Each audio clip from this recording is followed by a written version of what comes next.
channel kami, di channel Gadungan bersama saya Bahi dan di sini Saya Lydia. di sini kami akan mewawancari atau podcast lah ya seperti yang kita tahu ya. Dan sini kita ada 3 orang tamu yang sangat-sangat spesial. Berarti kita lihat ada 3 ya, 1, 2, 3. Dan kita lihat siapa atau perkenalkan, kita sambut. Halo semuanya, jadi sini udah ada tamu kita yang spesial hari ini dari grup apa? Sanin ya, grup 3 Sanin. orang gitu. 3 orang sangat-sangat ya sejarawan. Iya, sejarawan Dibanding kita ya. Iya. Iya, Ya, emang selanjutnya gitu. boleh perkenalkan. Oke, di sini saya sebagai sejarawan pertama, dikenalin saya Muhammad Jabar Kausar. Saya datang jauh-jauh dari Pasir Pari ke sini ya. Oke. Halo semuanya. Saya Ayesa. Saya Nurul. Oke, jadi kita tuh mau ngebahas apa ya hari ini? Jadi hari ini tuh kita bakal ngebahas podcast yang kita tahu. Podcastnya itu tentang sejarah yang tadi udah kita perkenalkan tamu-tamunya. Iya. Dan podcast hari ini tentang Perang Ambarawa. Oh, Perang Ambarawa. Bukannya kesukaan kamu ya yang itu yang Ambarawa? Perang Ambarawa. Yang di Semarang bukan? Iya, yang di Semarang di Jawa Oh, Tengah. iya. Heeh. Tahun berapa? Tahun 1945. Oh iya, pas perang kemerdekaan itu. Berarti boleh. setelah Indonesia merdeka nggak sih? Iya, setelah Iya, Indonesia betul. merdeka. Chan ini Oh ya, nanti Can- kita obrolin, kita Oke. obrolin. Oke. Kita kasih pertanyaan ya. Oke, pertanyaan pertama buat Ayesa aja. Jadi pertama-tama di sini dari kita gitu ya, ada pertanyaan untuk kalian dari grup Sanin. Iya. Untuk Perang Ambarawa. Iya. Jadi pertama itu kapan terjadinya Ambarawa ini? Apa? Perang Ambarawa ini? Nah, silakan boleh jawab sama Neng Ayesa. Jadi Perang Ambarawa ini itu terjadi pada tanggal 20 Oktober sampai 15 Desember gitu ya kalau nggak salah. Iya, benar. Tahun 1945. Nah, kan pada waktu itu Perang Dunia Kedua itu kan Jepang kalah tuh ke sekutu. Jadi sekutu itu datang ke Indonesia buat untuk menyerang lagi. Mereka itu datang dan terjadi perlawanan khususnya di daerah Semarang. Iya. Daerah Semarang berarti ya. Iya, betul. Apalagi kan di Ambarawa itu di Jawa Tengah ya. Iya. Datang. Mm-mm. Kalau dari Yogyakarta itu masih jauh atau enggak? Kira-kira ada lah mungkin 5 km lebih lah. Deket berarti deket ya. Ya, dekat lah, Dekat. dekat begitu. Jadi ya, Dibanding ke Sima lebih deket situ ya berarti. ya dekat Iya. situ pasti gitu ya. Jadi langsung aja kita ke pertanyaan. Pertanyaan yang kedua, di mana lokasi pertempuran Ambarawa? Jadi pertempuran Ambarawa adalah pertempuran yang terjadi di Kecamatan Ambarawa, wilayah Semarang, Jawa Tengah. Oh, di situ. Jadi di daerah Jawa. Jadi di Kecamatan Ambarawa. Oh, setahu saya di situ ada Gunung Merapi enggak ya? Emang ada? Ya kan Ambarawa kan ada kayak api-apinya gitu kan, kayak gunung berapi gitu Pernah kan. ke sana? Enggak pernah sih. Kananya. Iya. Ya, Oke. boleh lah. Oh ya, jadi Perang Ambarawa itu ada di lokasi Semarang ya. Yang tadi udah sebut sama Nurul. Nurul ini sangat-sangat spesifik sedikit ya. Oke, kita lanjut pertanyaan untuk yang ketiga.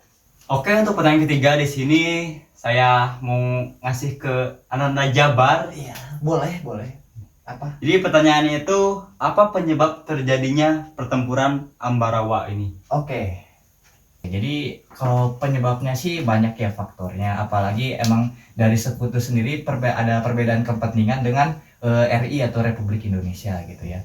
Jadi pertempuran ini tuh terjadi gara-gara emang sekutu ingin menguasai kembali Indonesia dan membentuk negara boneka gitu ya, namanya RIS. Nah, Republik Indonesia Serikat. Boleh dikoreksi kalau salah ya. Nah karena RI ini tidak mau bergabung ke RIS gitu ya, makanya si RI itu melawan. Sebelumnya memang sudah ada banyak perundingan gitu ya, seperti perundingan yang sebelumnya gitu. Jadi kalau menurut saya sih emang perbedaan kepentingan, apalagi Jepang tuh memang menjanjikan ke dua belah pihak yang berbeda bahwa Hindia Belanda atau Nusantara itu ke pihak Belanda dan ke pihak Indonesia sendiri. Jadi asalnya kata Jepang tuh, kamu merdeka aja tapi nanti dikasihin ke Belanda. Oh. Gitu. Jadi emang ada kesalahpahaman dan Jepangnya sendiri kan yang udah kalah perang ya gimana gitu, wilayahnya direbut kembali gitu sama Belanda. Gitu aja sih kalau ininya. Oh, sangat kompleks juga ya. Iya, sangat kompleks sekali kalau penyebabnya banyak sekali faktor gitu ya. Kalau saya bahas mungkin sampai malam di sini. Malam. Sampai malam. Gak apa-apa kita sampai malam Oh, sini aja. boleh sampai malam. Sampai teler boleh. Boleh. Oke, terima kasih atas jawabannya Jabar. Tapi kalau aku mau nanya juga nih, Oh, kalau itu sumbernya itu dari mana tuh? Misalkan apa sih? Ide sendiri atau orang sendiri atau dari mana tuh sumbernya? Oh gitu. Ya. Kalau dari sumber sih sumbernya banyak. Saya kan dulu tuh emang dari sejak SMP itu sering baca-baca buku sejarah sama video sejarah. Gitu. Jadi kalau bisa ditanya sumbernya banyak, dari YouTube bisa, dari Instagram bisa, dari apapun aja, Twitter gitu ya. Tapi itu udah trusted ya, udah terpercaya. Mungkin kalau misalnya saya bisa tidak tertrusted gitu, tidak terpercaya karena apalagi saya masih siswa gitu ya. Jadi mungkin kalau misalnya saya ngomong apa boleh dikoreksi, boleh dicek lagi gitu. Takutnya ada yang salah, boleh. Sebenarnya kan sejarah itu kan bersifat itu kan dari belah pihak itu pasti ada yang bedanya gitu.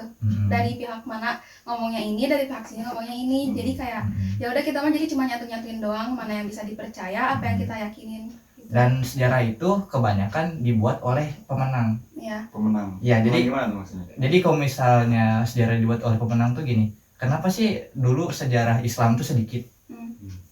Karena Islam meskipun emang Islam menang gitu ya, tapi Islam itu catatannya tuh emang udah banyak yang hilang gitu ya, udah banyak yang terbakar atau gimana gitu. Saya juga tidak tahu, tapi justru kalau kalian lihat sejarahnya Kristen itu banyak sekali sejarah-sejarah bahwa Kristen itu yang diceritain pas Kristen menang, pas Kristen bersahabat dengan Islam, Pak. Padahal pas perang itu Kristen banyak kalahnya gitu. Jadi gak diceritain di situnya. Jadi sejarah itu pasti banyak yang ditutupi gitu. Dan juga ada yang dibuat-buat, pasti juga ada.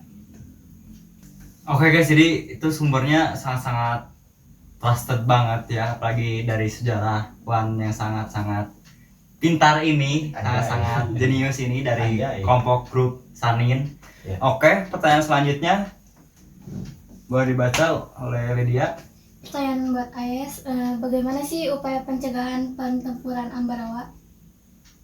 Jadi bagaimana upaya mencegah mencegah pertempuran Ambarawa? Biar gak terjadi perang gitu. Iya. Oke. Jadi tadi itu upaya buat mencegah pertempuran Ambarawa. Iya. Sebenarnya mah gak bisa dicegah gitu ya, karena kan emang udah terjadi. Udah terjadi ya. Jadi maksudnya itu mungkin kayak biar gak terlalu biar gak terus perang gitu. Jadi waktu itu Soekarno itu melakukan pertemuan sama siapa? Ini sekutu. Sama sekutu. Pokoknya mah mereka ngelakuin pertemuan. Perundingan. Nah, ya perundingan. Ngerunding nih supaya biar gak terjadi perang Ambarawa, biar gak berlarut-larut itu seperti apa. Nah, terus ditentukan hasil waktu itu tuh dibukanya jalan Ambarawa Semarang, dibuka untuk umum, dan juga sekutu itu tidak mengakui adanya keberadaan Nika. Ya, jadi nikah itu tidak diakui oleh sekutu karena kan emang mungkin sifatnya terlalu agresif gitu ya, apalagi sampai menyerang rakyat sipil gitu. Tapi boleh minum dulu. Oh iya boleh. Oh ya. Jadi ya ini sponsor kita dari Sierra. Boleh dulu ya. Saya juga jadi pengen minum ya. Menyegarkan. Akhirnya nombok. Oke, makasih banget tadi Ayah sudah ngejelasin gitu bagaimana bukan mencegah ya, jadi apa? Untuk melerai. Oke. Sangat-sangat bagus penjelasannya. Jadi kita dapat pertanyaan selanjutnya nih. Bagaimana peran Jenderal Sudirman dalam pertempuran Ambarawa? Jadi peran Jenderal Sudirman itu di perang Ambarawa itu ngapain gitu? Jadi pada saat perang Ambarawa itu Jenderal Sudirman itu berperan sebagai panglima perang. Perannya itu sangat signifikan, bahkan beliau tuh mampu kayak membuat strategi khusus untuk memenangkan perang ini tuh dengan menggunakan teknik supit urang. Oh gitu, pantes. Gitu ya. Iya, jadi sangat mendominasi sekali ya Iya. perannya gitu. Berarti Jenderal Sudirman itu sebagai panglima perangnya atau Ya, mungkin gitu. strateginya aja. Oh iya. Jadi otak dari perang. Otaknya dari Ya. perang. Oke, kita juga di sini ada Q&A dari orang-orang Instagram nih. Bagaimana pertanyaan untuk perang Ambarawa nih, tentang perang Ambarawa itu bagaimana atau ya 5W satu hal lah pokoknya. Kita akan lihat selanjutnya. Oke, jadi ini pertanyaan dari siapa ini? Wah. Papanis. Oh. Oh, Papanis, aneh sekali ya. Ya, itu Instagram dianya, namanya itu nickname-nya. Jadi pertanyaannya, supit orang itu apa sih? Oh. Boleh dijelasin Boleh. dari kalian bertiga siapa? Oke. Mister Jabar. Oh ya, boleh. Jadi supit orang tuh salah satu strategi yang dikembangkan oleh Jenderal Sudirman gitu ya. Apalagi di masa perang ini Indonesia itu kalah dari jumlah alutsistanya. Jadi senapan tuh udah mah kurang, nyerangnya pakai sumpit doang. Sumpit Doang. Sumpit. Bukan sumpit. Maksudnya bambu runcing Oh, gitu ya. bambu Bambu runcing. runcing masa pakai sumpit, mana ada pakai sumpit. Sumpit nggak ada. Maksudnya jadi pakai bambu doang gitu ya. Jadi Jenderal Sudirman itu berpikir gitu, gimana nih caranya buat menang meskipun dengan alutsista yang seadanya. Oleh karena itu Jenderal Sudirman buatlah strategi supit orang ini. Jadi supit orang tuh strategi di mana satu pihak itu dikepung dari dua arah sekaligus gitu. Jadi kenapa sih pakai strategi ini agar bisa mengecoh si sekutu. Nih kalau misalnya ada dua arah sekaligus maka sekutu bisa kewalahan. Jadi kalau dari satu arah doang nih sekutu terlalu kuat, jadi makanya diserangnya di dua arah agar bisa dihancurkan dari belakang dari depan gitu. Ya sebenarnya banyak banget sih strategi selain supit orang, tapi yang paling mencolok itu strategi dari dua arah atau supit orang ini yang sering dipakai oleh Jenderal Sudirman. Oh, jadi begitu ya, Bang Jabar. Bang Iya. Jabar ya, Bang Jabar maksudnya. Jabar. Kak Jabar. Jangan kakak lah. Oh, jangan Kak. Jangan kakak. Jabar saja. Jabar saja. Jabar saja. Ya. Jadi kalau perang sumpit orang itu Supit. Strateginya. orang itu strategi Iya. dari Jenderal Sudirman Iya. untuk mengepung sekutu berarti ya, dari dua arah gitu. Iya. Dua arah. Oh, berarti dempet nih. Iya dilempet. Oh, gitu. Digencot gitu. Jadi kan set gitu kan dia hancur gitu, digencot. Jadi ini ada pertanyaan juga dari Instagram ya, tapi dia anonimus, nggak kelihatan namanya, jadi kita nggak tahu siapa namanya. Cuman dari pertanyaan tentang perang Ambarawa ini, apa yang terjadi setelah perang Ambarawa? Oh, terjadi sesuatu. Boleh dijawab oleh siapapun dari tiga kalian. Sanin. Jadi setelah perang Ambarawa kan rakyat kita nih Indonesia itu tuh berhasil menang dari perang ini Oh. berkat adanya taktik dari supit orang tadi. Nah, pertempuran ini tuh berhasil sampai akhirnya benteng pertahanan sekutu itu runtuh. Dan jenderalnya sendiri itu Jenderal Sudirman ya, panglima perangnya itu sampai dibuatin monumen di kota Semarang. Oh, ada. Ada Oh. monumen Palagan Ambarawa di Semarang. Oh iya. Nanti kita cantumin aja ya di videonya gitu, ada Ya. visual. Boleh. Set. Oke. Oh gitu ya, jadi sangat-sangat Jenderal Sudirman itu sangat-sangat penting, sangat-sangat berpengaruh gitu ya, sampai dibikin monumen kayak gitu sampai Ambarawa. ya pas apa, monumen gitunya Ada berarti itu tanda bukti gitu bukti ya. jasa gitu. Jasanya sangat-sangat berpengaruh, sangat-sangat Betul. penting sekali. Iya, betul sekali. Oke, sebaiknya kita ada pertanyaan last one nih dari siapa ya, ntar.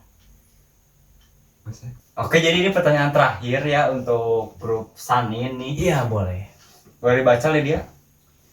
Apa keuntungan sekutu jika berhasil menang? Jadi apa keuntungan keuntungannya. sekutu jika berhasil menang? Boleh dijawab sama siapa aja? Jadi ini keuntungan untuk sekutu kan. Ya, keuntungan. Jadi apa ya, berbanding terbalik kan. Jadi Indonesia yang rugi. Nah, kalau sekutu yang menang tuh jadi Indonesia tuh bakal Kehilangan wilayah. iya kehilangan wilayah. Jadi gak ada Semarang tuh karena dikuasai oleh sekutu. Dan apalagi kalau misalnya salah satu wilayah Indonesia direbut, semakin mudah Belanda untuk Menyerang menguasai Indonesia, ya, menyerang dan Indonesia. menguasai lagi gitu. Apalagi kalau misalnya udah susah aku secara de facto, di jurenya juga udah susah Iya. gitu. Gitu Mungkin aja kalau sih. sekutu menang mah udah nggak akan ada Indonesia lagi, atau mungkin udah nggak ada Semarang, itu daerahnya pasti udah beda Ya, gitu. mungkin jadi Karena kita udah- ya boleh dulu. Karena udah dikuasai oleh sekutu Iya. Indonesia. Dan kalau misalnya emang sekutu bisa menang menguasai Indonesia seluruhnya, maka kita akan jadi Republik Indonesia Serikat. Jadi Iya. kayak Amerika. Jadi Iya. tiap daerah itu bisa beli senjata Ah, sendiri, iya. punya pemerintahan sendiri, tapi Iya, iya. satu kesatuan gitu. Mungkin bisa sampai mungkin Papua juga gak akan mungkinnya pemberontak gitu. atau di Aceh gak akan ini, soalnya kan emang gampang terpengaruh tuh orang-orangnya gitu. Jadi ya Indonesia gak akan kayak sekarang lah intinya, beda banget gitu. Oke, jadi kalau keuntungannya sekutu berhasil menang itu jadi bakal menguasai di yang kota Semarang itu ya. Berarti Iya, nggak ada Semarang nanti mah ya. Kemungkinan besar. Kemungkinan besarnya jadi nggak ada Semarang gitu guys. Iya, bisa jadi. Jadinya ada risk yang kayak Amerika tadi sebutin oleh Sanin, grup Sanin ini tadi. Iya. Amerika gitu. Iya, benar sekali gitu. Jadi boleh dia ada tanggapan? Tidak ada, ya sudah cukup. Nah, Udah, jadi ngerti. sudah sangat ini ya, sangat Iya. spesifik, sangat trusted, Anjay. percaya Trusted dari kalian bertiga gitu. Iya, ya boleh. Ya, makasih banget kalian udah kesempatan kali ini gitu ya, udah jauh-jauh dari mana tadi teh? Pasir Pari. Pasir Pari. Ya. Gini, dari mana? Dari mana ya aku? Dari Mana mana? nggak tahu dari mana. Oh, kalian nggak bareng berarti ya, Bro? Nggak bareng. Oh, nggak bareng. Beda. Beda. Iya, saya naik pesawat. Kalau yang ini bareng atau enggak? Beda juga. Beda juga. Beda juga. Oh, sebenarnya beda Iya, juga. iya. Berarti jauh-jauh ya berarti. Iya, Iya. betul. Berbeda-beda tapi tetap satu. Iya. Beda kata mereka ya. Iya, Tetap betul. satu sebagai Tetap satu, Sanin. Sanin, Iya. betul. Ini kita juga sangat-sangat segar ya karena Iya, ini. karena nggak Sierra. Sierra. Beli saja harganya cuma berapa nih? Murah. 3.000. 2.000. Pas sekarang diskon. Oh, diskon. Aduh, iya. Karena ini karena dari channel kita ya. Ya, diskon. Makanya jangan lupa pakai kode dari kita ya. Pokok pakai kode di bawah. Sangat Iya. ini limit ya. Jadi kodenya itu dari grup Sanin juga. Iya. Dari Sanin. Sanin. SANNIN. Iya, 3 Sanin. orang, betul. Justru saya yang berterima kasih karena sudah diundang ke podcast ini, ya salah satu impian saya. Oh, impian juga termasuk impian juga ini. Iya, salah satu impian saya. Soalnya saya udah diundang oleh Deddy Kobuzer juga. Gitu. Oh. Iya. Ada Berarti tapi channel kecil berarti ya, channel kecil. wah, Ya? enggak ada itu. Ya nggak apa-apa, alhamdulillah ngebantu saya juga untuk Iya. supaya lebih berkembang lagi channelnya Iya, gitu. berkembang lagi. Amin. Oke. Terima kasih banyak ya, ilmunya juga sangat-sangat melimpah, sangat-sangat luas gitu ya. Ilmu pengetahuan dari grup Sanin ini. Ya. Pokoknya guys jangan lupa like and subscribe. Bye bye.